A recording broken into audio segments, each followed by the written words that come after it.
இனி எல்லாம் இப்படித்தான் நடக்க போகுது. மழை நம்ம நினைக்கும் நேரத்தில், நினைக்கிற இடத்துல, நினைக்கும் அளவில் இனி பெய்யப்போவது இல்லை.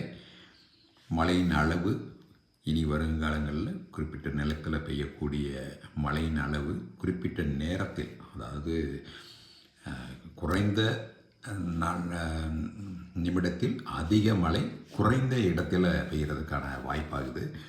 ஆனால் இப்போ பெய்யக்கூடிய மழையை நிலங்கள் பிடித்து வைப்பதற்கான நீர்பிடிப்பு திறன் குறைந்து வச்சு. ஏன்னா நிலத்தினுடைய வளம் மிக மிக குறைவாகிவிட்டது.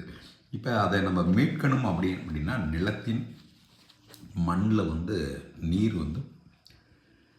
பிடிப்புத்தன்மையை அதிகரிக்கணும். அந்த நீர் பிடிப்புத்திறனை அதிகரிப்பதில் முக்கியமான பங்கு வகிக்கிறது இயற்கை உரங்கள். இந்த இயற்கை உரங்கள் அப்படிங்கிறது நம்ம கிட்ட இருக்கக்கூடிய வளங்களை வைத்து நம்ம தயாரிக்க முடியும். விவசாயிகள் எப்பொழுது இந்த திறனை வளர்க்கிறார்களோ அப்பொழுது தான் அவர்களால் இந்த வெள்ளத்தினால் ஏற்படக்கூடிய பயிர் சேதாரத்திலிருந்து மீட்டு பயிரை காப்பாற்ற முடியும். இதில் தான் இந்த நுண்ணுயிர்களும் இயற்கை உரங்களும் அதிக அளவில் பயன்பெறுகின்றது.